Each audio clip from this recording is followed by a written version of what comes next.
Much as it galls me, I will be disagreeing with some of the things Karen has just said as I speak.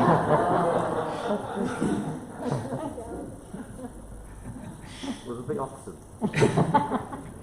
This year during Advent, we've considered the journey taken by various people that led them to Bethlehem. Specifically, we considered the emotional and spiritual journey of Mary and Joseph, and of the shepherds and the angels. And then last week we looked at the journey taken by the Magi, even though we're not supposed to look at that till Epiphany. So really the Magi should be over there somewhere. This week I want to try and bring all this together and take us to Bethlehem itself. Bethlehem first appears in the Bible as the place where Jacob buried his wife Rachel after she died in Genesis 35. It's also, of course, the place where Ruth settled, the Moabitess, when she came back to Israel with Naomi, according to Ruth 1:22. And of course, she was the great-grandmother of King David. Bethlehem itself is seated on an aquifer, a body of permeable water which contains or transmits groundwater. And so it's a very fertile place. And it supplied, during the Roman era, it supplied water for Jerusalem.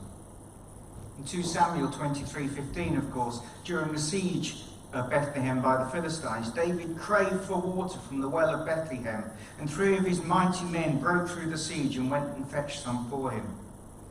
So it was a place that was very lush, and a place that contained much water. And the name Bethlehem means house of bread, which indicates how fertile the land was around it. And though it was a small town, it was well provided for. In Micah 5:2, Bethlehem is indicated as the place where the Messiah would be born. And it's this, from that prophecy, that the chief priests and the teachers of the law told Herod where the birthplace of Jesus would be in Matthew 2:6. In Luke's account, we're told that a census had been called for the entire Roman world. And the purpose of the census, of course, was to assess the taxation that could be levied by the Romans on their subjects. And it required everyone to go to the place where their family had property, because property was the means for assessing how much tax you paid. And lots of people came to Bethlehem at the time of Jesus' birth. And that's why there was no room at the inn. The town was cram-packed with people who had come there to register, because the Romans had told them to. The town would have been heaving. And amongst those who made the journey were a teenage expectant mother, accompanied by her carpenter husband. And by the way, there's no mention of a donkey associated with the journey, so you can forget about little donkey and all the rest of it.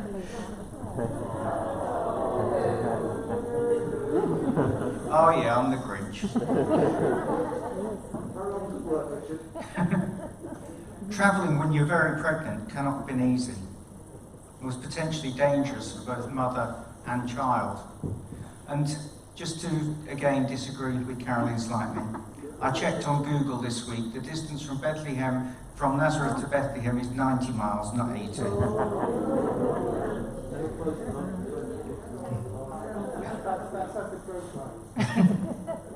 And if it was on foot, it would have been even more uncomfortable.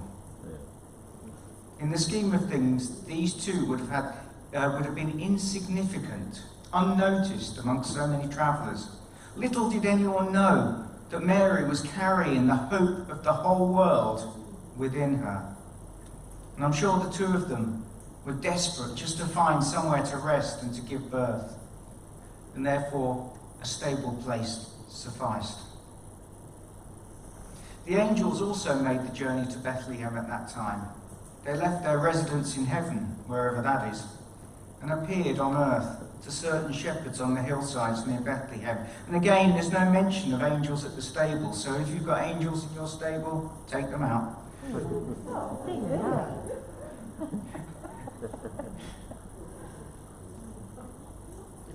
I wonder what they made of the filthy surroundings in which the Son of God was to be born, compared to his heavenly dwelling. And next the shepherds made the journey. They'd been on the hillside looking after their sheep, minding their own business when the angels appeared to them. A host of them, that's thousands, singing and praising God, led by one significant angel. And this angelic encounter was enough to send the shepherds on their way, leaving their sheep behind them. And of course, there's no sheep in the nativity either, because they've been up on the hillside. So if you've got sheep in your nativity, take those out too. Unless the innkeeper himself had some, and there was shelter in there. Yeah. Maybe one lamb. Yeah, maybe one lamb. Maybe they bought a lamb. We don't know. Those chickens. I'll try not to be the Grinch next Christmas again. And when the shepherds arrived in Bethlehem, there was only one way they could identify this baby. They were told he would be in a feeding trough. And so they must have searched house to house to find a baby in a feeding trough. Because that's what the angels had told them. What an unusual sight to see a baby in a feeding trough. And we know that having found him, they then went back to their sheep, glorifying and praising God. Their encounter with the Messiah, even though he was only a baby, had a significant impact on them that they would have remembered probably for the rest of their lives. And who knows, some of them might even have seen him later in his ministry and in his passion. The last people to arrive in Bethlehem were the strange stargazers from the east, bringing wonderful gifts to the baby which the parents had never seen the like of. According to Matthew's Gospel, Mary, Joseph and the baby were no longer in the stable by this point, but had settled in Bethlehem. Of course, as I said, I'm not supposed to talk to the Magi until the 6th of January, but we'll mention them anyway. It seemed fitting to include them amongst those who made the journey to Bethlehem. Theirs was the longest journey, unless you count the angels, of course. And according to T.S. Eliot's poem, as we looked at last week, it was the most difficult. And they didn't find what they expected to find when they got there. They came looking for a king born in a palace, and instead they found a baby born to a poor couple who were unremarkable in every way. And yet they knew there was something special about this baby. And again, having seen this king, they would never have forgotten their experience, because they bowed down and they worshipped him. There's one further journey I want to consider today, and that's the journey that the Son of God himself took in taking on frail flesh and coming amongst us. And Paul sums it up best in Philippians 2, 6-11, who, although he existed in the form of God, did not regard equality with God a thing to be grasped, but emptied himself, taking on the form of a bondservant, and being made in the likeness of men. And being found in appearance as a man, he humbled himself by becoming obedient to the point of death, even death on a cross. For this reason also God highly exalted him and bestowed on him the name which is above every name, so that at the name of Jesus every knee will bow, of those who are in heaven and on earth and under the earth, and every tongue will confess that Jesus Christ is Lord, to the glory of God the Father. He stepped down from glory and became a vulnerable child in a poor home in a corner of the Roman Empire. But his journey was the greatest one of all. As the carol Hark the Herald Angels Sing says, he was born to raise the sons of earth, born to give them second birth. He journeyed to earth so that we in turn could journey to encounter him.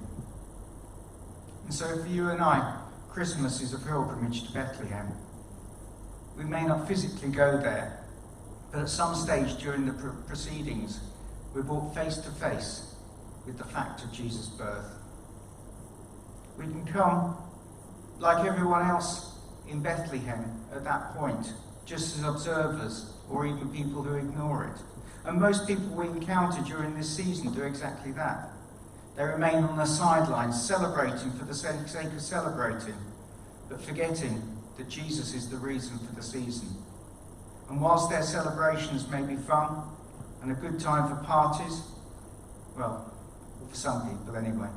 We're not supposed to talk about parties, are we? Or for family gatherings, for eating and drinking, for too much food, for exchanging gifts. All of that is devoid of any real meaning. The second way we can come is as seekers. The Magi were not God-fearing Jews, but stargazing pagans, and yet they made the journey to seek out that for which the stars were a portent. It was not just a physical journey, but a journey of faith culminating in worship. And may God cause many to set out on that journey during this season. And if we've already made that journey, if we're already worshippers of Jesus, I want to encourage you this Christmas to make that journey once more to the manger. Stand before the place where God became man and look in awe and wonder and worship him some more. So the question is, how will you come to Bethlehem this Christmas? God bless. Amen.